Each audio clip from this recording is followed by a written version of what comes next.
Hello po mga kababayan. Welcome back po dito sa Simply Talkies Vlog. Tayo po ay magbibigay ng maiksing komento, opinion at reaksyon sa mga mainit na usaping pangpolitika sa ating bansa. So naka-green tayo pero babanatan natin si Pusit. Kasi yung iba dyan, porket nakadamit ka ng green, kampi ka na kay Pusit. Hindi po ganon. Wala pong monopolyo sa kulay green si Pusit. Hindi niya po yan trademark, ha? Hindi niya pinatent, okay? So, ang ating pag-uusapan ang galawang Duterte. O di sa pagdidili-dali, pagpapatagal ni Malditang Escudero sa impeachment trial, di gumawa na ng paraan yung kampo ng mga Pusit para yung isa na posibleng maging witness ay kakampi sa kanila. At ganun din po, mukhang yung isang senador, gusto niyang ipasa yung trabaho sa isang kapwa niya senador na nagmamadali, sabi niya. Pero bago natin ipagpatuloy, tayo po ay magpapasalamat sa inyo ng mga subscribers, followers, mga nagsishare at nagla-like ng ating videos, sa lahat ng OFWs, to the men and women in uniform, sa ating mga frontliners, mga guro. Shout out po lahat sa inyo and may God bless us all. So unahin natin mga kababayan yung galawang Duterte. Kasi po yung dati pong spokesperson ng kampo ni Sara Pusit na si Attorney Michael Powa, na siya rin pong naging isa sa mga resource person noon sa investigasyon sa Good Governance and Public Accountability Committee, maglo-lawyer po. Pumasok po siya, sinama po siya bilang isa sa mga counsel ni Sara Pusit para sa impeachment trial. Kasi nandyan na yung tatay ni Pusit, saka may law firm, may season ng law firm, no? 4 po yung nakita ko, at pang-5 na yata na lawyer ni Pusit, si Attorney Michael Powa. Yan po yung nagsasabi na wala siyang alam dahil hindi naman siya ang humahawak ng confidential funds.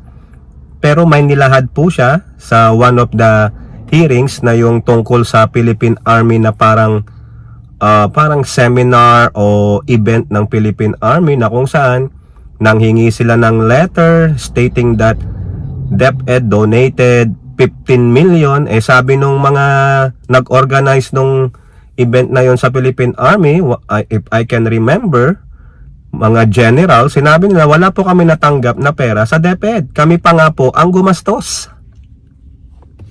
O di ba? Mautak po ang kampo ni Pusit, no?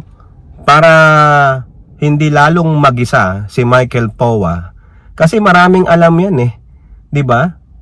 Nasa loob siya ng inner circle ni Pusit. Siya ang tagapagsalita ng DepEd dati ni Pusit tapos nung nag-resign si Pusit, pumunta siya sa OBP. Tapos nung nagka-windang-windan na, hindi natin alam kung sabi nag-resign o di nag-resign, malay natin. Ngayon, baka naman Attorney Michael Powa, sincero ba yan o napilitan ka lang dahil alam mo na, 'di ba? Kung hindi ka kakampi kay Pusit, baka alam mo na. Udyukan nyo.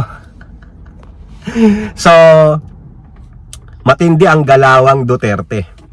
Tama po si Representative Joel Chua doon po sa committee ng Good Government and Public Accountability.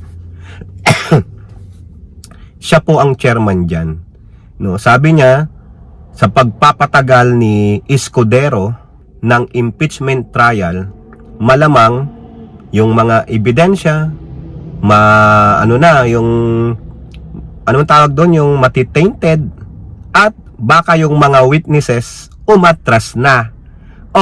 O di kaya, i-poach, i-pirate ng kampo ni Duterte.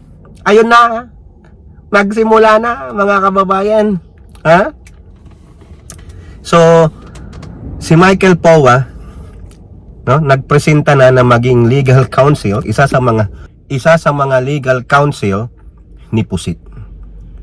Dahil na rin kay Escudero, itong inyong malditang SP pinatagal-tagal, no? Sabi nga po ng isang article na nabasa ko sa Rappler na parang yung ginawa ni Escudero na kung ano-ano ang pinagsasabi niya, binabato niya lahat ng naratibo na bakit ganito, bakit hindi umpisahan kaagad, hindi forthwith, kung ano-anong pinagsasabi niya. Kasi po, I think he is delaying it.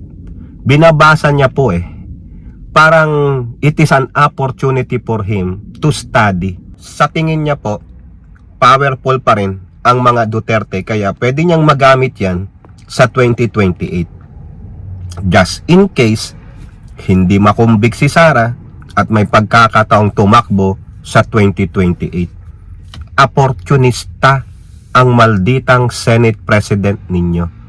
Kaya wala tayong magagawa. Siya ang nagdesisyon At sinabi niya pa, majority ng mga senador gusto ang impeachment trial sa July 30. Walang caucus yan.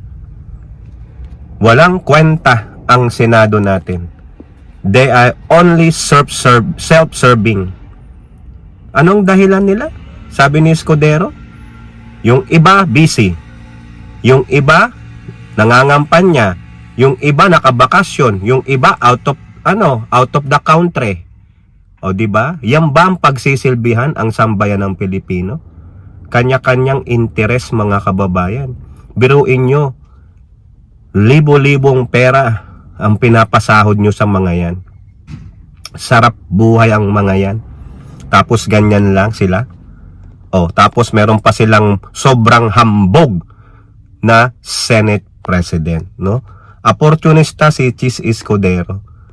Dinile niya yan para kung sakali man na hindi ma-impeach si Sara Duterte, nagawan niya ng pabor. Malay nyo, siya ang gagawing vice presidente ni Pusit sa 2028. Yun po yung nabasa ko sa Rappler, kanilang opinion.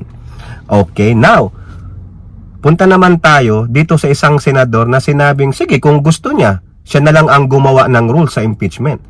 Siya naman kasi ang nagmamadali. Yan po, yung sinabi ni senatorial re-electionist na si Francis Tolentino. Nasa alyansa ng Bagong Pilipinas yan.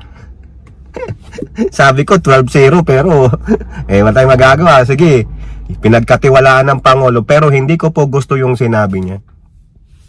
Mr. Tolentino, meron ka pa ring mandato bilang senador. Ikaw ang Senate Majority Leader. Bakit mo naman ipapasa kay Senator Coco Pimentel na siyang minority leader? Hindi niya trabaho yan. Minority leader nga siya Siya lang yung magbibigay ng dissenting opinion sa mga napagkasundo yung majority. Paano pag pinagawa mo yan kay Coco, granting kinuha ni Coco, siya ang nagsulat, di magiging bias na. Kasi kaaway niya si Duterte. O di ba? Bakit mo ipapasa sa kanya ang trabaho mo? Dahil nangangampanya ka. Sabi niya yata hindi pa siya busy, walang ginagawa. Ikaw, anong pinagkakabisihan mo? Pangangampanya? Para ba yan sa taong bayan? Para ba yan sa sambayan ng Pilipino? Hindi naman, di ba, ang trabaho? Ang trabaho ninyo, sundin ninyo yung naatang na trabaho sa inyo, no, bilang mga senador at sa konstitusyon. Di ba? Pwede ka naman ilang buwan pa, ilang araw, 68, 69 days bago mag-eleksyon. Upuan mo lang naman yan ng isang linggo lang. Di ba? Para makakubuo ka ng rules sa impeachment. Ayaw mo, gusto mo si Coco Pimentel na minority leader dahil walang ginagawa, hindi re-electionist. Alam ko na nga, rin yan, kandidato yata ng mayor diyan sa lugar nila. Di ba? Kung siya, sakali man na kumakandidatong mayor sa lugar nila, ba't ikaw? Diba, pareho lang naman kayo. Sandali lang naman yan, no? 3-5 araw, mabilis nyo lang naman gawin. Marami naman kayong assistant. Siguro, i-amen nyo lang yung meron na kayong rules, diba? Na, meron na yan kay CJ Corona, yung huling-huling na impeach na Chief Justice. O, bakit ganun naman? Ano yan? Trabaho mo yun eh. Diba, trabaho nyong mga senador, hindi nyo nagagampanan. Wala talaga kayong mga silbi. O, diba? Kayo mga kababayan, tama o mali yung sinabi ni Francis Tolentino? Diba? O, trabaho mo yun bilang majority leader. Ikaw dapat ang gumawa nun. Huwag mong ipasa kay Coco Pimentel. O, kayo po, ano pong inyong masasabi? Comment down below and don't forget to like and share. Hope to see you on next videos. Bye-bye. God bless.